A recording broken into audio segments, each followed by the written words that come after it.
the mistreatment of the people. Let me interrupt because my time is limited, unfortunately.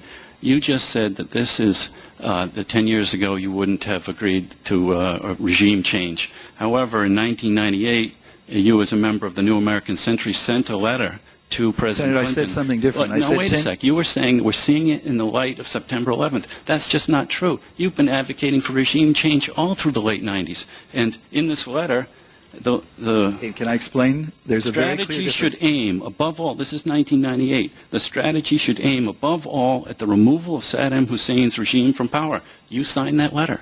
Senator, there's a very big difference. I was very clear. I don't know if it's in that letter, but elsewhere, I never thought before September 11th that we should use tens of thousands of American troops to do the job. Iraq had nothing to do with 9/11.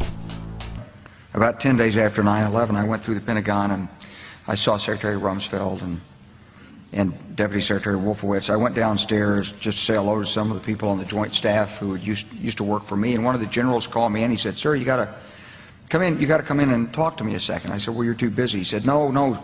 He says, "We've made the decision. We're going to war with Iraq." This was on or about the 20th of September. I said, "We're going to war with Iraq. Why?" He said, "I don't know." He said, "I guess they don't know what else to do." So I said, "Well, did they find some information connecting Saddam to Al-Qaeda?" He said, No. He says, "There's nothing new that way. They've just made the decision to go to war with Iraq." He said, "I guess it's like we don't know what to do about terrorists, but we've got a good military and we can take down governments." And he said, "I guess if the only tool you have is a hammer, every problem has to look like a nail." So I came back to see him a few weeks later, and by that time we were bombing in Afghanistan. I said, "Are we still going to war with Iraq?" And he said, "Oh, it's worse than that." He said, he reached over on his desk, he picked up a piece of paper, and he said, I just got this down from upstairs," meaning the Secretary of Defense's office today, and he said, "This is a memo that describes how we're going to take out 7 countries in 5 years, starting with Iraq and then Syria, Lebanon, Libya, Somalia, Sudan, and finishing off Iran." In 1973, I was on a St. Louis radio station during the Arab oil embargo. And a non-Jewish caller called up and he said the following. He said, "You know, I don't understand. You Jews seem to be the tail that wags the dog. You want America to take great concern over the Jews of Russia and exacerbate tensions with the other superpower. You want us to help Israel and have hostile, therefore more hostile relations with those who have our oil. What gives with you Jews? Are you the tail that wags the dog?" It took the World Trade Center bombing to take Hamas seriously in America. It's too bad. Maybe had we taken it seriously sooner, a few families would have had their fathers and brothers and sons in New York.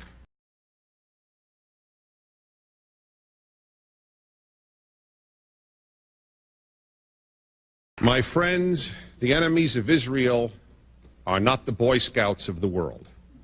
The enemies of Israel is Iran, which is destroying its Baha'is, Sudan, which actually crucifies blacks. New York Times article a couple of months ago, but didn't get to see that on CNN. Iraq, which is a living concentration camp for its own people. Syria, which destroyed 20,000 of its own citizens in just one fairly well-known operation a few years ago. Hamas, whose agenda is the destruction of anyone who opposes their theocracy. Those are the enemies of Israel. They are also the enemies of good people.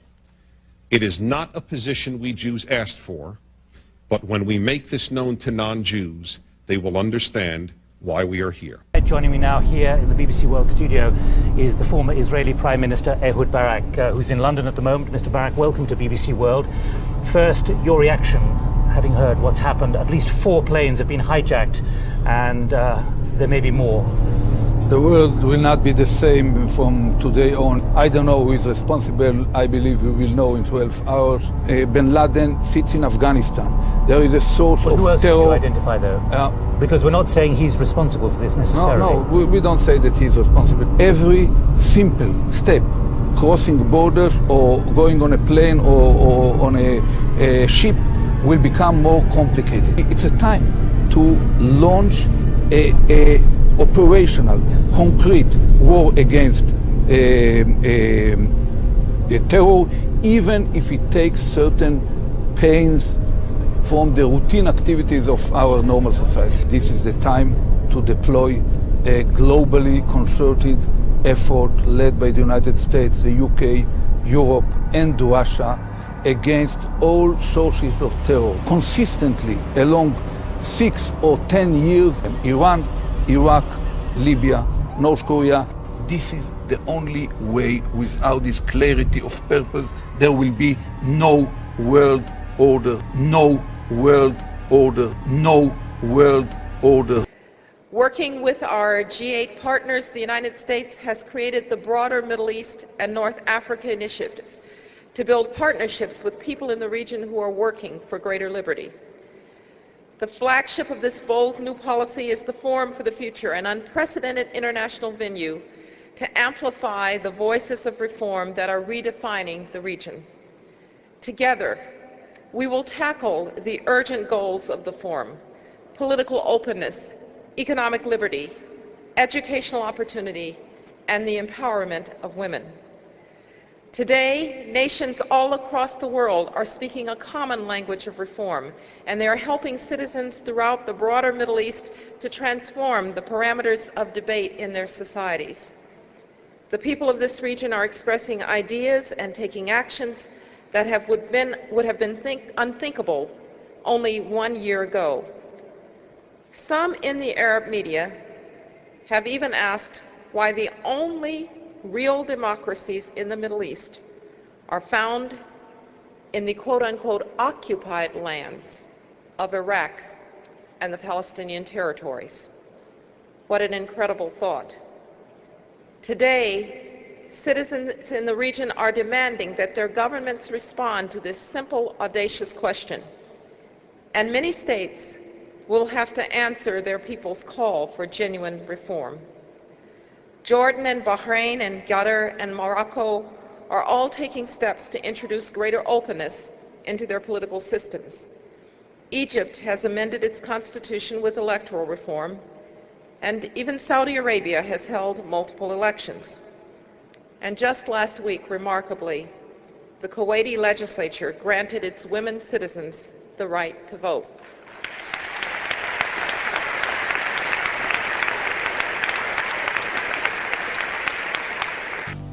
There you have it. All the chaos we see today was deliberately planned by the Zionists. In 1982, Oded Yinon of Israel's foreign ministry drew up a plan for a greater Israel. The plan is to destabilize governments of surrounding regions by creating sectarian war to expand Israel's hegemony in the Middle East. It's been followed to the teeth. Iraq is divided, Syria is divided, ISIS is working to divide Lebanon, and if successful, Iran will be isolated. The application of power is the most important thing in winning the war on terrorism. If I had to say, what are the 3 principles of winning the war on terror? It's like, what are the 3 principles of real estate, the 3 L's, location, location, location? The 3 principles of winning the war on terror are the 3 W's, winning, winning, and winning. The more victories you amass, the easier the next victory becomes. The first victory in Afghanistan makes the second victory in Iraq that much easier. The second victory in Iraq will make the third victory that much easier too, but it may change the nature of achieving that victory. It may be possible to have implosions taking place. I don't guarantee it, Mr. Turney, but I think it makes it more likely, and therefore I think the choice of Iraq is a good choice. It's the right choice. Yeah. United States Lieutenant Colonel Ralph Peters drew up a revision to this plan in 2006. John Kerry is preaching these plans today and wants ISIS to remain in control of certain parts of Syria. Now with Iran, Netanyahu is saying the exact same jokes he said about Iraq. Well, let me show you. Brought a diagram for you. Here's the diagram. If it looks like a duck, if it walks like a duck, if it quacks like a duck, then what is it? What is it? That's right. It's a duck, but this duck is a nuclear duck. A few days after the nuclear deal was announced, he released his latest book. Here it is. It's a 400-page screed detailing his plan to destroy the state of Israel. Iran's regime is not merely a Jewish problem, any more than the Nazi regime was merely a Jewish problem. Dude, it's a repeat. This is a repeat of the Holocaust? Yeah? Yes. How?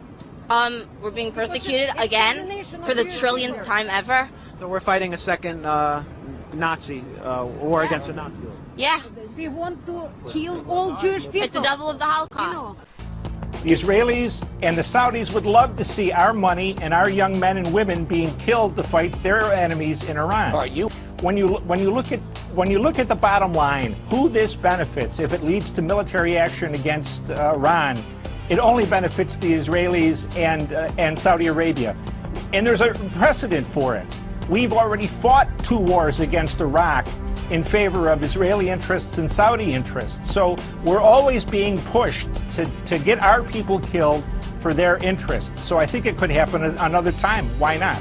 It's those military men and women. It's you now. It's coming to you now. Are you a patriot or are you not? Are you going to let your nation descend even further into the chaos and corruption that has been so sick and so twisted that it's destroying American lives as well as the rest of the world, to the tune of 22 American servicemen a day who are committing suicide? Are you going to sacrifice more of your American sons and daughters for Israeli wars, for Zionist wars?